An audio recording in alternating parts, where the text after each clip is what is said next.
пред последните парламентарски избори бевте тврдогодни дека треба да се изчисти избирачкиот список. Сега пак е вратен истиот список што беше пред изборите. Дали сметате дека треба да се чисти за да има демократски избори?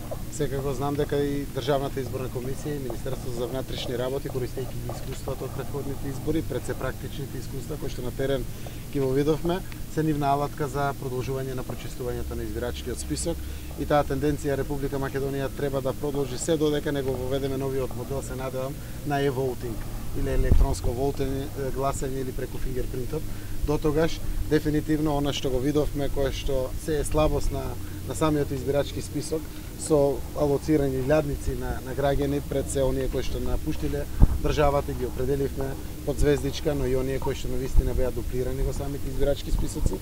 Веќе се согледано практично искуство, кое што на најтранспарентен начин јас очекувам и Министерството за внатрешни работи, но и Државната изборна комисија навремено да ги објават, заради тоа што граѓаните мора да му веруваат целосно на избирачкиот список за да можеме да кажеме дека имаме регуларни и кредибилни избори. Господине Заев, оваа вежба се погодува во иста недела со посетата на подпредседателот Пенс. Што очекувате од таа посета, односно за Македонија од таа светла?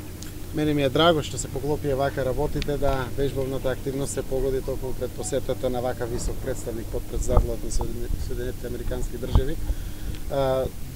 Ова само потврдува колку сме посветени кон интеграциите во НАТО алијансата. Ова можност на взаемна соработка по неколку кратен пат веќе ја поддржува нашата целосна посветеност и нашата комплетна желба да час поскоро Македонија биде равноправна членка на НАТО. Јас ќе искористам приликата сигурно со подпредседателот Пенс на Соединетите Американски држави да поразговарам за нашите идни планови, но да продолжам да ја барам поддршката од Соединетите Американски држави, како и од другите земји членки на НАТО, да навистина конечно Република Македонија го направи тој долго очекуван чекор, а тоа е полноправно членство во НАТО. Оваа вежбовна активност, како што ме прави мене горд, јас верувам дека треба да ги прави горди сите граѓани на миролюбивиот свет, заради тоа што армијата се подготвува да го обезбеди и да го гарантира мирот во светот, но секако и да ја сочува слободата, која што знаеме дека е драгоценна вредност, која што мора да се чува. Овие паради и овие активности на АРМА и со US Army, дали овие дават некоја порака до Русија дека Македонија е ориентирана на кај запад? Јас мислам дека сите во светот знаат Македонија каде е ориентирана. Уште една само ќе потврдам, ние сакаме соработка со сите земји, но нашето место е полноправно членство во НАТО и полноправно членство во Европската унија. Овде нема дилеми. Овие вежбовни активности испраќаат многу вредна порака.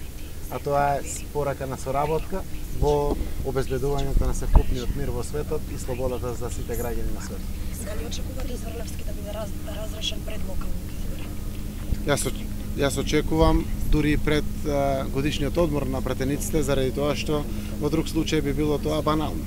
Мислам дека процедурите се јасни, верувам во ефикасноста на парламентот, заради тоа што навистина од ефикасноста на парламентот во донесувањето на одлуките ќе ја придвижат Македонија побрзо кон своите аспирации. А дел од тие аспирации се конечно враќање на независното правосудство во Република Македонија како една од најзначајните реформи кои што граѓаните на Македонија и Република Македонија воопшто ги имаат испоставени како цели пред себе. Како ќе се справувате со кочниците кои се инсталирани внатре во судскиот систем, бидејќи во моментов веќе имаме двајца бегалци? Јас верувам дека Македонија секојдневно со своите постапки, без разлика дали се работи за одлуки на правосудството, за одлуки на владата, на локалните власти, на парламентот, било кој од властите во Македонија, ја прават позрела и потрезвена, учејќи за жал од грешките. Јас се надевам дека грешки ќе има се помалку, заради тоа што како леп во Република Македонија на сите држави им треба независно правосудство, кое што ќе одлучува исклучиво по устав, по закон и по сопствено убедување на судиите и никако поинако. Уште едно прашање, како го оценувате тоа што во органот на опозицијата во Извршниот комитет влезе предводникот на протестите кои резултираа со крвавиот упад во собранието? Тоа само уште една ја потврди тезата која што ние ја кажувавме, дека навистина организацијата на го нарековме крвавиот четврток 27 април Навистина е добро осмислена организација со добра мотивација и со конечна цел како што тогаш го дефиниравме, одземање на животи на пратеници од мнозинството. Драго ми е што тоа не се случи, но можам повторно да се вратам на таа теза која што ја кажав, нека биде поука на сите, никогаш повеќе да не се повтори. А оној кој што нема срам тоа да го направи, навистина нека биде на показ на јавноста за неговите